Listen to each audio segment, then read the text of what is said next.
Vega stood at the back of the conference room, biting the inside of her cheek until she tasted copper. The projector illuminated Imani's face as she flipped through the presentation deck, Vega's presentation deck, with casual confidence. 3 months of sleepless nights condensed into 64 slides that could revolutionize patient care across their entire hospital network. As you can see, Imani gestured to the chart showing administrative bloat compared to clinical staffing. I've identified critical inefficiencies in our operational structure. I've identified.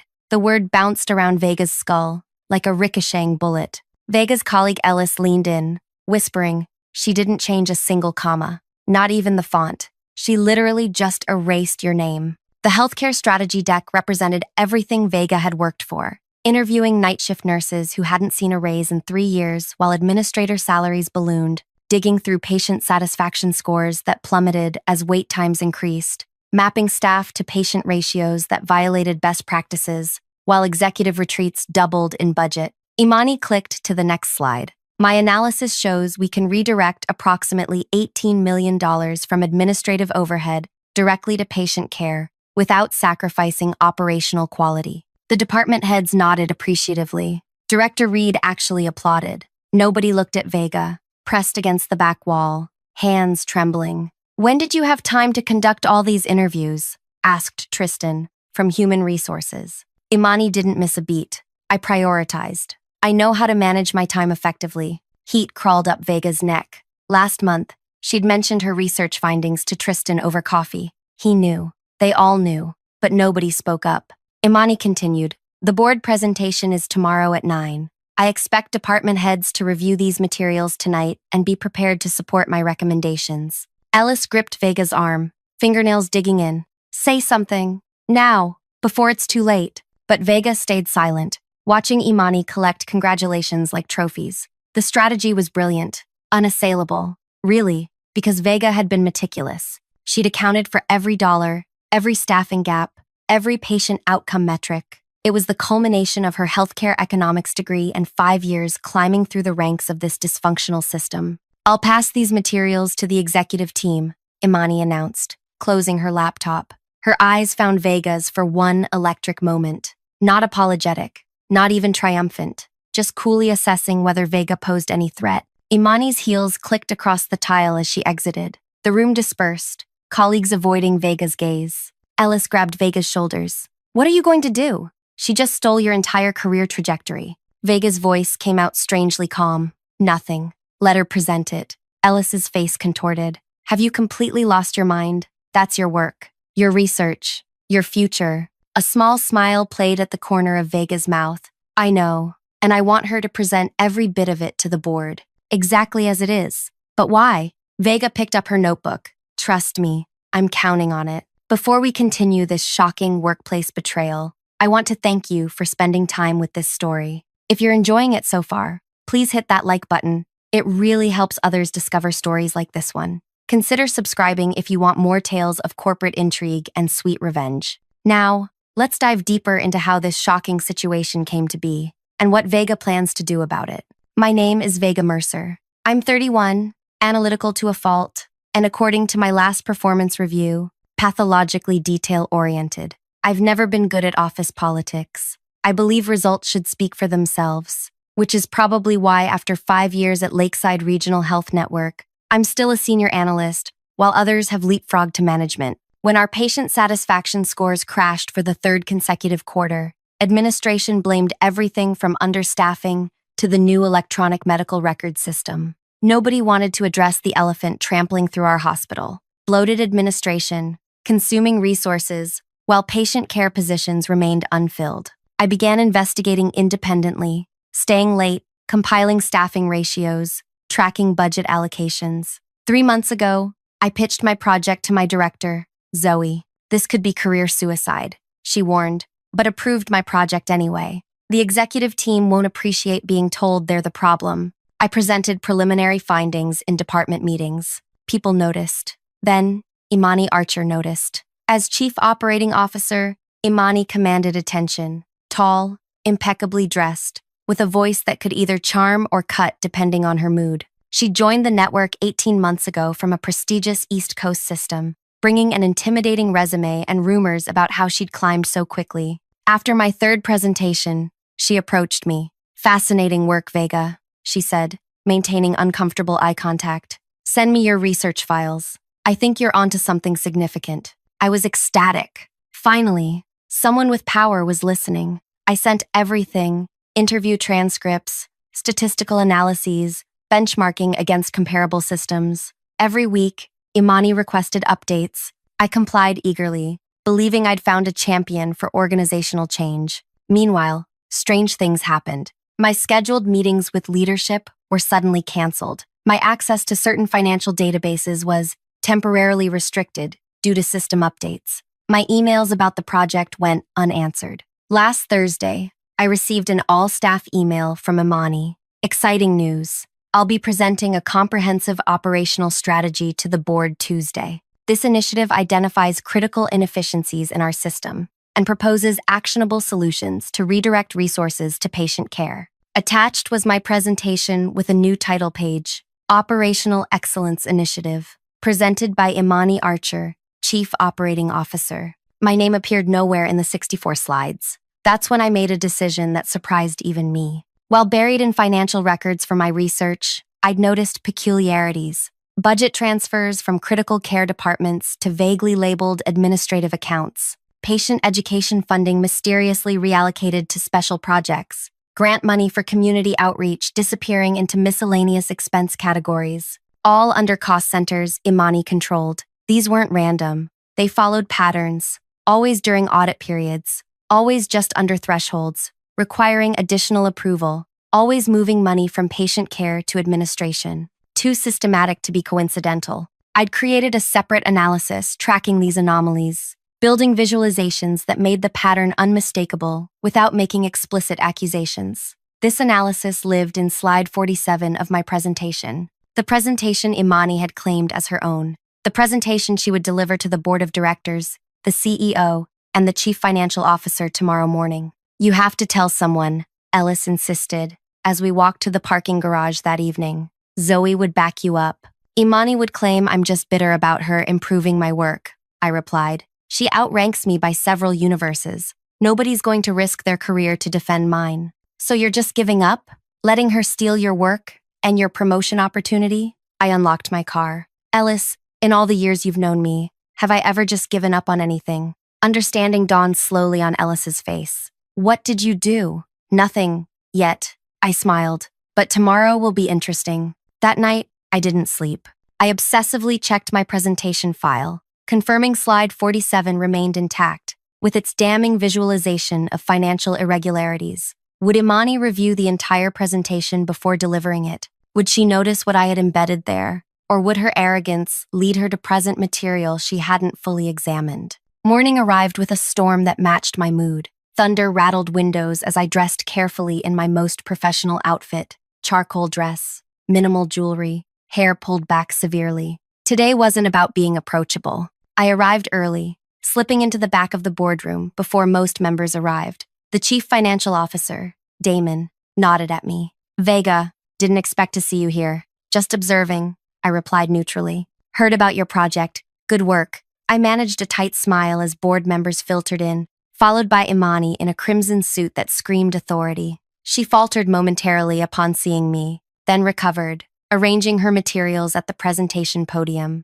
"What are you doing here?" she hissed when she passed my chair. "Supporting my work," I whispered back. "Someone should be here who understands the details, don't you think?" Uncertainty flickered in her eyes before confidence reasserted itself. "Your presence is unnecessary, but suit yourself." The CEO called the meeting to order. Imani launched into my presentation, commanding the room with practiced authority. "Our network faces unprecedented financial challenges," she began. "I've undertaken a comprehensive analysis of our operational structure and identified critical inefficiencies." I watched board members' faces as she navigated through my slides, using my words, my research, my insights. She moved confidently through staffing analyses, patient outcome metrics, capacity utilization statistics. Then she approached the financial section. "Moving to financial analysis," Imani said, clicking forward. I've identified several critical budget reallocations that will optimize our operational efficiency.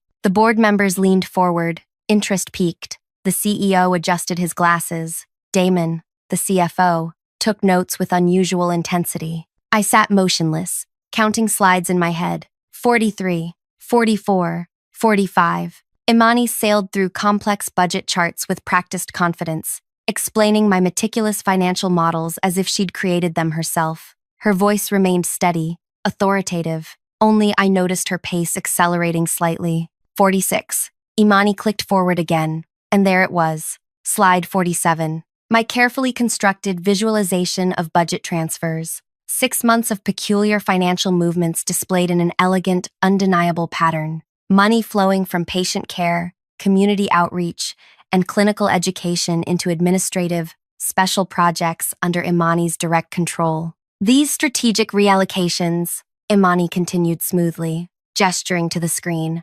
represent optimization of resource distribution across. Excuse me, interrupted Damon, the CFO. He leaned forward, squinting at the visualization. Can you explain this pattern? Why do funds consistently move from patient care budgets to administrative special projects during quarterly audit periods? Imani's rhythm faltered. Well, operational needs fluctuate based on. But these transfers, Damon persisted, standing to approach the screen. They all originate from critical care departments, pediatric services, and community health programs. And they all terminate in administrative accounts under your direct supervision. The boardroom temperature seemed to drop 10 degrees. Imani blinked rapidly, finally really looking, at the slide she'd been presenting. This section requires additional context, she said, attempting to click forward. No, I'd like to understand this particular slide better. The CEO interjected, his voice dangerously quiet, especially since these transfers coincide precisely with our audit schedule, almost as if timed to minimize detection. Board members exchanged glances. I remained absolutely still, barely breathing. Imani's composure cracked slightly. This particular analysis might contain some speculative elements that require further verification before. Did you prepare this analysis, Imani? Asked the board chairwoman, Helena. I supervised the overall project, with input from my team, Imani replied, avoiding my direction entirely. Helena removed her reading glasses. That's interesting, because I received preliminary findings from Vega Mercer 3 weeks ago that looked remarkably similar to what you're presenting today. The room went silent. All eyes turned to me. Vega, Helena continued, would you care to clarify? Standing slowly, I maintained a neutral expression while my heart raced. The strategy presentation was my project, initiated 3 months ago with Director Zoe's approval. I conducted all research, interviews, and analysis personally. That's not entirely accurate, Imani cut in. Vega provided raw data that I substantially refined and developed into this strategic initiative. Then you can explain slide 47? Asked Damon, pointing to the screen. Because these patterns suggest systematic diversion of patient care funds to administrative accounts under your authority.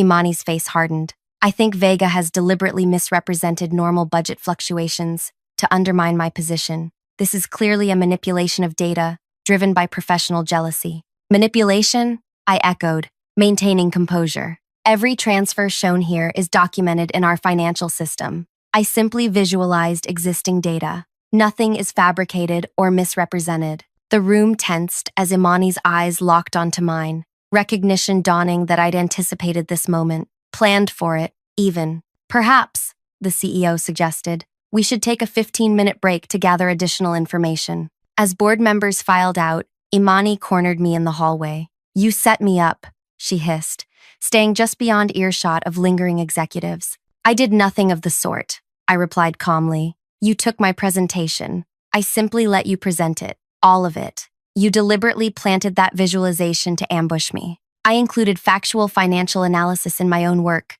You chose to claim it as yours, without reviewing it thoroughly. That's not an ambush. That's your mistake. Her eyes narrowed. You have no idea who you're dealing with. I've destroyed people far more established than you. Maybe, I acknowledged, but none of them had 3 months of your financial activities meticulously documented. Imani's expression shifted from anger to calculation. What do you want? A promotion? Recognition? Name it. I want nothing from you, I replied honestly. The board already has the information they need. Our standoff ended when Helena approached. Vega, would you join us in the small conference room? Bring your laptop and original files, please. For the next hour, I walked the CEO, CFO, and board chair through my research process, showing original documents, interview notes, and the evolution of my analysis. I explained how I'd first noticed financial irregularities while researching administrative overhead. Why didn't you report these concerns through proper channels? Helena asked. Initially, they were just patterns I couldn't explain, I answered. Once I understood their significance, I realized taking my concerns to someone who might be involved would be unwise. So you embedded the analysis in a presentation you expected Imani to deliver to us, Damon concluded, impressed despite himself. I created a comprehensive strategy that included all relevant financial findings. I clarified carefully. When that strategy was repurposed, I chose not to interfere. The CEO rubbed his temples. We have two serious issues here: potential financial impropriety and a senior executive claiming subordinates' work as her own. 3 issues, Helena corrected. We also have a broken system where talented employees feel they can't safely report concerns. When we returned to the boardroom, Imani sat alone, reviewing something on her phone. The remaining board members filtered back in. Conversation hushed. In light of concerning information, the CEO announced, "We're postponing the remainder of this presentation. Imani, please report to my office immediately following this meeting. Damon will be initiating a comprehensive financial audit of all transfers identified in this analysis." Imani's mask of confidence finally cracked. This is a misunderstanding that's being blown completely out of proportion. If you would allow me to explain. Save it for the audit, Damon interrupted. We'll be reviewing every transaction. As the meeting disbanded, I gathered my materials quietly, avoiding eye contact with Imani, whose rage was palpable across the room. Ellis appeared in the doorway, eyebrows raised in silent question. I nodded slightly, following them into the hallway. Well? Ellis whispered urgently. They're auditing her financial activities, I murmured. And she's meeting with the CEO right now, too. Ellis exhaled. I can't believe it worked. But what happens to you now? She'll make your life hell. If she's still here to do it, I pointed out. We paused as raised voices echoed from the CEO's office down the hall. You need to tell me what else happened in there, Ellis insisted, as we walked toward the cafeteria. Everything. I hesitated. The board knows the strategy was mine. They know about the financial irregularities. That's all that matters for now. But as we settled with our coffee, my phone buzzed with a meeting request from Helena. Subject: Executive Strategic Planning Position. Discussion. Executive. Ellis's eyes widened. Is that what I think it is? Before I could answer, commotion erupted across the cafeteria. Imani stormed through, security personnel following at a respectful distance. Her face was flushed, movements stiff with barely controlled fury. As she passed our table, her eyes locked onto mine. Enjoy it while it lasts, she said, voice low and deadly. This isn't over. Then she was gone, heels striking the floor like hammer blows as security escorted her toward the exit. Ellis whistled low. What did you actually find in those financial records, Vega? I sipped my coffee, watching Imani disappear through the main doors. That's the interesting part of the story. It started 6 weeks ago, when I was reviewing budget allocations for the pediatric oncology department. I grew up believing that hard work and honesty would be enough, that excellence would always be recognized and rewarded. My parents, both teachers in the struggling school district of our small Midwestern town, had instilled those values. Your integrity is the one thing nobody can take from you, my mother always said. Yet there I was, watching Imani being escorted from the building while clutching my meeting invitation from the board chair, feeling not triumph but a strange hollowness. This wasn't how I'd imagined my career advancing. My journey to this moment had begun long before Imani stole my work. It started in college, where I discovered my passion for healthcare economics, the fascinating intersection of mathematical precision and human compassion. While other students pursued glamorous specialties, I became obsessed with making healthcare systems work better, making limited resources save more lives. Lakeside Regional Health Network had hired me straight out of graduate school. I started as a junior analyst, tackling increasingly complex projects, earning a reputation for thoroughness, and unwavering attention to detail. What my colleagues called obsessiveness, I called necessary rigor. When patient satisfaction scores began plummeting last year, I saw not just a problem, but an opportunity to apply my skills to something meaningful. Patients were waiting longer, receiving less attention, experiencing more complications, while administrative costs ballooned. Nobody wants to touch this, my mentor Zoe had warned when I proposed investigating the administrative bloat. You'll make powerful enemies. Patients are suffering, I'd replied simply. That matters more than office politics. So I dug in. Evenings, weekends, holidays, I poured myself into the analysis. When marriages between datasets revealed disturbing patterns in resource allocation, I couldn't look away. Money systematically siphoned from patient care into administrative black holes. And at the center of those patterns, Imani Archer. You're playing with fire, Ellis had cautioned when I shared my concerns. She's connected. Board members vacation with her. The CEO brought her in personally. Then I'll be extremely careful about how I proceed, I'd promised. The strategy I developed was genuine. A clear roadmap to redirect resources from bloated administration to patient care. But embedded within it was also the evidence of what looked increasingly like financial misconduct. When Imani claimed my work, stealing months of my effort, she inadvertently handed me the perfect delivery mechanism for that evidence. She would present my findings, including the damning financial analysis, with her name on it. The board would have questions she couldn't answer. The perfect trap had been set. Yet as I watched her storm out, I wondered, had I compromised my own values to expose hers? These thoughts circled as I headed to my meeting with the board chair. Helena waited in her office, silver hair immaculately styled, expression unreadable. "Sit down, Vega," she said, gesturing to the chair across from her desk. That was quite a board meeting. "Thank you for meeting with me," I said, folding my hands in my lap to keep them from fidgeting. Helena studied me with keen eyes that had evaluated countless executives over her 30-year career. "Your analysis was exceptional, both the operational strategy and the other findings. I appreciate that. What I'm trying to understand," she continued, "is why someone with your talents is still in an analyst position after 5 years." I shifted uncomfortably. I've always believed my work would speak for itself. Helena's laugh was short and knowing. That approach rarely succeeds in healthcare administration, or any industry. For that matter, she leaned forward. "Vega, people who wait to be discovered usually stay waiting." "I'm learning that," I admitted. "The board was impressed today, not just with your analysis, but with your strategy." She paused, though some questioned whether you set Imani up deliberately. My stomach tightened. I included factual information in my own work. If discovering financial irregularities while researching administrative efficiency is setting someone up, then I suppose I did. Helena's expression remained neutral. The how matters less than the what, in this case. "The patterns you identified are concerning enough that we've engaged external auditors." She slid a folder across the desk. "This is a proposal. We'd like you to lead a new strategic initiatives team reporting directly to the board." My pulse quickened as I opened the folder. The position description outlined responsibilities far beyond my current role, with compensation to match. This was career-altering. "Why me?" I asked. "There must be more experienced candidates." "Experience isn't always the right metric. Sometimes we need people who see what others miss." Helena tapped her desk. "Your analysis identified millions in potential savings while improving patient outcomes. That's rare talent." As I reviewed the offer, uncertainty crept in. "And what about Imani?" Helena's expression hardened. "She's been suspended pending investigation. Beyond that, I can't comment on personnel matters." I nodded,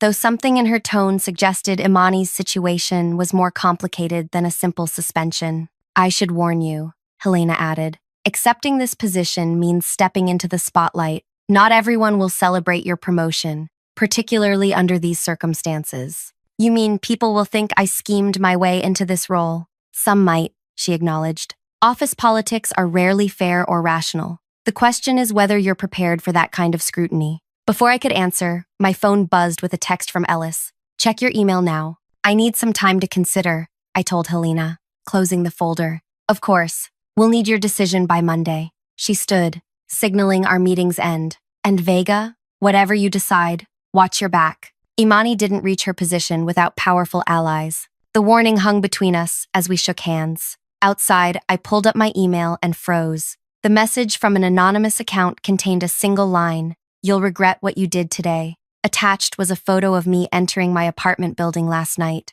My hands trembled as I called Ellis. "Did you see it?" they asked immediately. "Yes. Where are you?" "Break room. 3rd floor. Come now." I found Ellis pacing between vending machines, their usual calm replaced with agitation. "It's not just you," they said, showing me their phone. "I got one too. For being your friend." Ellis's email contained a different photo, them leaving their parents' house last weekend, with the message, "Choose your loyalties carefully." "Who would do this?" Ellis whispered, glancing around nervously. "Imani, obviously," I replied, though something felt off. How had she gotten these photos? Had she been watching us? Should we report this? I hesitated. And say what? We received vaguely threatening emails with photos taken in public places. They'll tell us to change our passwords and be careful. Ellis ran a hand through their hair. This feels bigger than just Imani being upset about getting caught. My phone buzzed again. Another email. Same anonymous sender. "The audit won't find anything. Neither will you." "What does that mean?" Ellis asked, reading over my shoulder. A realization struck me. What if the financial patterns I found were just the surface? What if there's something else happening that I don't understand yet? Like what? I don't know. I chewed my lip. But someone's trying to scare us away from finding out. As we stood there, Director Zoe spotted us through the break room window and entered, her expression grim. "There you are. I've been looking everywhere for you." She glanced between us. "Is everything okay?" "Fine," I lied, just processing a lot of information. Zoe nodded sympathetically. "I heard about what happened in the board meeting. Bold move, Vega. Thanks, I think. I think. Listen, I'm headed to the executive conference call about the audit. Anything I should know before I go in?" I nearly mentioned the threatening emails, but stopped myself. Until I understood what was happening, sharing too widely felt dangerous. "Just that the pattern shows consistent movement of funds during audit periods," I said instead. "Always just under approval thresholds." Zoe made a note on her tablet. "Got it. By the way, Helena mentioned they offered you a position. News travels fast. It always does." She squeezed my arm. "For what it's worth, I think you'd be excellent. We need more people with your integrity." After she left, Ellis gave me a pointed look. "You didn't tell her about the threats." "Not yet. Something doesn't add up." I lowered my voice. "The email said the audit won't find anything. What if Imani has already covered her tracks? Or what if she's not working alone?" Ellis suggested. The thought had occurred to me too, but hearing it aloud sent a chill through me. "We need more information before we can trust anyone." "What are you thinking?" I took a deep breath. "I'm thinking I need to accept that position. It will give me access to records I can't see now." "Vega, these people are watching your apartment. Is a promotion worth that risk?" My phone buzzed with an incoming call from an unknown number. I stared at it, heart racing, then declined. "I don't think we have a choice," I said quietly. "They're already watching us. At least with the new position, I might figure out what they're hiding." "They? So you do think Imani isn't alone?" "I think." My voice cut off as I spotted someone at the end of the hallway, watching us. When I blinked, they were gone. "I think we're in deeper than we realize." 2 days later, I accepted Helena's offer. My new office, 3 floors up from my old cubicle, offered a dizzying view of the city and access to systems I'd never been authorized to use before. My first order of business, requesting complete financial records for all departments under Imani's former control. The system returned an error. Records unavailable due to ongoing audit. I called Damon, the CFO. "I need access to the financial databases for my new role." "Already working on it," he assured me. "The external auditors have temporarily restricted access. Should be resolved next week." But when I hung up, another email arrived. Some doors should stay closed. Final warning. That evening, as I packed up to leave, my new office door swung open. I looked up, expecting the cleaning crew. Instead, Zoe stood there, face ashen. "We need to talk." "Not here." "What's wrong?" She glanced nervously down the hallway. I was in the system backup archives, pulling data for the auditors. I found something about Imani and about board chair Helena. Something doesn't make sense. My blood ran cold. "What did you find?" Zoe shook her head. "Not over email, not over phone. Meet me at Clayton Park in an hour. The boat dock. She turned to leave, then paused. And Vega? Don't tell anyone where you're going. The setting sun painted Clayton Park in eerie amber hues. As I approached the boat dock, few people remained at this hour. A couple walking their dog along the shoreline, an elderly man feeding ducks, a maintenance worker emptying trash cans. No sign of Zoe. I checked my watch. 7 minutes past our agreed meeting time. My phone showed no messages or missed calls. The breeze carried a chill that seemed to settle directly in my bones. After another 10 minutes, I tried calling Zoe. Straight to voicemail. I sent a text. At the dock. Where are you? Movement caught my eye. The maintenance worker heading in my direction. Something about his gait seemed familiar. Vega. The voice belonged to Tristan from Human Resources, now close enough that I recognized him despite the maintenance uniform and cap. Tristan? What are you doing here? Where's Zoe? He glanced around nervously. Zoe sent me. She couldn't come. Too risky after what she found. Which was what exactly? Tristan lowered his voice. Financial transfers between offshore accounts linked to Helena and Imani. But that's just the beginning. They're part of something bigger, involving 3 board members and executives from other hospital networks. My mind raced. A kickback scheme? Think bigger. They've been systematically acquiring struggling rural hospitals through a shell investment group. They gut them, sell the valuable assets, then close them claiming financial non-viability. But that leaves entire communities without health care, I said, horrified. Exactly. Then they open a boutique outpatient centers that only serve patients with premium insurance. Tristan handed me a flash drive. Zoe pulled these financial transfers. The pattern matches what you found, but extends much further. Why didn't Zoe come herself? Tristan's expression darkened. Her office was searched this afternoon. She's being careful. He checked his watch. I should go. They monitor security badge locations. Being away from the building too long will raise flags. As he turned to leave, a question nagged me. Wait, how did Zoe get your phone number to ask you to meet me? Tristan froze momentarily. She found me in the cafeteria. Something clicked in my mind. Zoe had been in meetings all afternoon. She wouldn't have been in the cafeteria, and she certainly wouldn't have sent someone else to deliver sensitive information. I took a careful step backward. Interesting, because Zoe was in back-to-back audit meetings until 6. I know because I was copied on the calendar invite. Tristan's friendly demeanor evaporated. Give me the flash drive, Vega. What's actually on it? Nothing you need to worry about. Just hand it over, and we can both walk away from this. I clutched the drive tighter. Who sent you? Helena? Imani? You think too small, he sneered, advancing toward me. This goes beyond hospital executives playing with budgets. There are billions at stake across the healthcare landscape. Your little analysis threatened to unravel years of careful planning. I scanned the park. The couple with the dog had disappeared around a bend, the elderly man gone. No witnesses. The emails, I said, buying time as I inched toward the park path.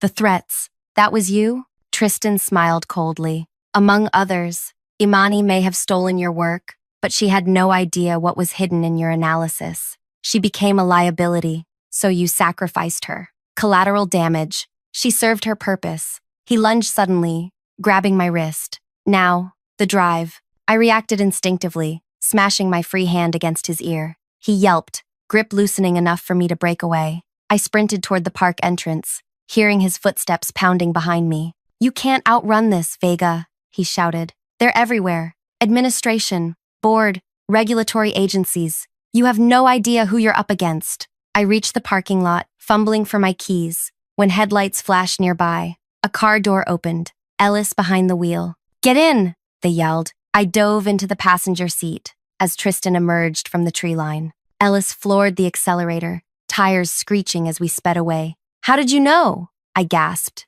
checking the rearview mirror. I've been tracking your location since those threats, Ellis admitted. Installed a friend finder app when you went to the restroom yesterday. I figured you might need backup. That's invasive and inappropriate and, thank you, you just saved me. Ellis gripped the steering wheel tightly. What happened back there? And why are you meeting HR in a park wearing janitor clothes? I held up the flash drive. I don't know what's on this, but people are willing to threaten me for it. And it wasn't really Tristan. I mean, it was, but he's involved in something bigger. Involved in what? I think we've stumbled onto a healthcare fraud scheme, not just at our hospital, across multiple networks. Ellis glanced at me, alarmed. What are you going to do? I stared at the flash drive. First, we need to see what's on this, but not at home, not at work, nowhere they'd expect. My cousin's internet cafe, Ellis suggested. No security cameras, pays their staff to be discreet. We can use a computer there. The cafe was nearly empty when we arrived, tucked into a booth in the back corner. The flash drive contained hundreds of files, financial transfers, property acquisitions, communications between board members and executives from 5 different healthcare networks. This is massive, Ellis whispered, scrolling through documents. They're systematically dismantling rural healthcare infrastructure for profit. One spreadsheet caught my eye, labeled LR Contingencies. It contained names of Lakeside Regional employees with notes beside each. Loyal, manageable, problem, eliminate. My name appeared under eliminate, along with Zoe's. We need to call Zoe, I said urgently. Warn her. Ellis was already dialing. The call went straight to voicemail. We should go to her house, I suggested. And say what? That HR tried to attack you in a park? That there's a conspiracy to eliminate you both? We need something concrete before involving others. I massaged my temples, thinking furiously. The external auditors, they're independent. If we bring them this information, how do you know they're not involved too? It was a fair question. Trust had become a scarce commodity. We spent hours combing through files, building a comprehensive picture of the scheme.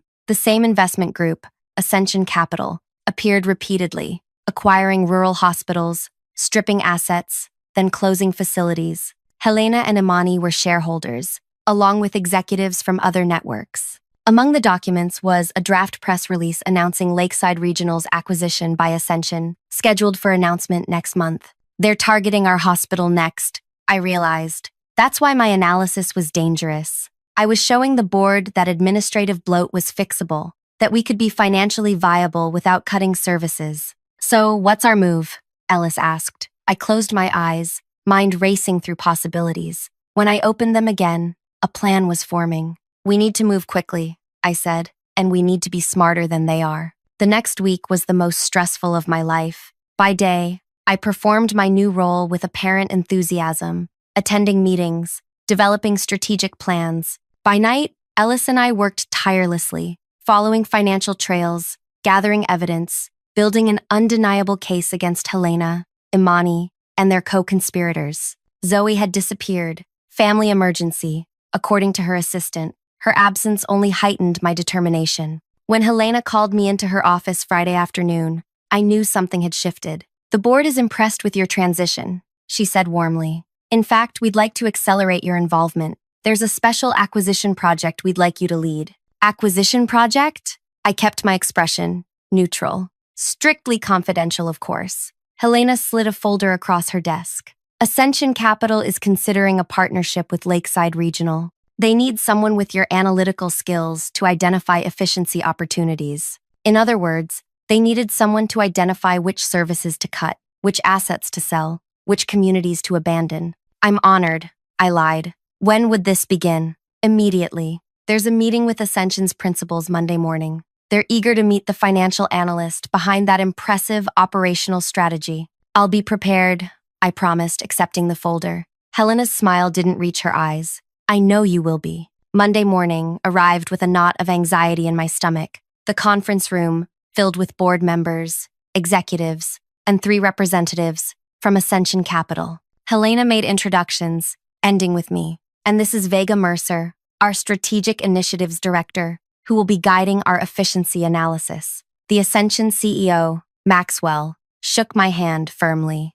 Looking forward to your insights, Miss Mercer. Actually, I said, voice steady despite my racing heart. I've already completed a preliminary analysis I'd like to share today. Helena's eyebrows rose. I work quickly, I replied, connecting my laptop to the projector. The screen illuminated with a simple title, Ascension Capital, Rural Healthcare Elimination Strategy. The room fell silent. This isn't the presentation we discussed, Helena said sharply. No, I agreed. This is the presentation they didn't want you to see. What followed was 20 minutes of the most focused presentation of my life. I laid out the entire scheme, the systematic acquisition and dismantling of rural hospitals, the offshore accounts, the shell companies, the conflicts of interest. With each slide, faces around the table grew paler. This is absurd, Maxwell sputtered. Completely fabricated. Every transaction is documented, I replied calmly, clicking to my final slide.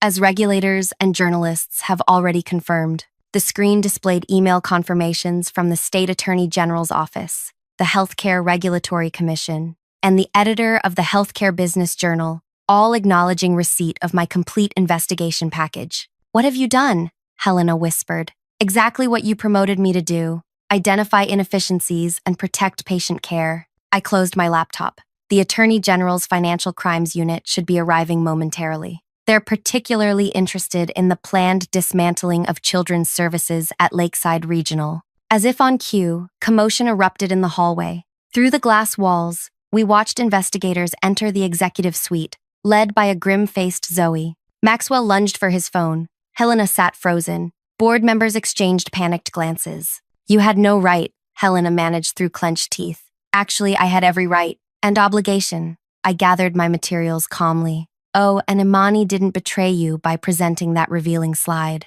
She never actually reviewed the presentation she stole from me. Another efficiency opportunity missed, I suppose. The investigators entered the conference room, credentials displayed. As they began reading rights and confiscating devices, I slipped out, exhaustion and vindication warring within me. In the hallway, Zoe waited. You disappeared, I said. Had to. After I found those connections, someone accessed my computer. I went straight to the Attorney General with what I had. She squeezed my arm. But you built the entire case. How did you know they wouldn't stop you today? I didn't, but I knew they couldn't stop what I'd already set in motion. As executives were escorted from the building, Ellis appeared beside me. So, they said quietly, is it over? I watched Helena being led to a waiting vehicle, her carefully constructed power crumbling around her. It's not over, I replied. It's just beginning. Someone needs to rebuild what they tried to dismantle. 3 months later, I stood in that same conference room,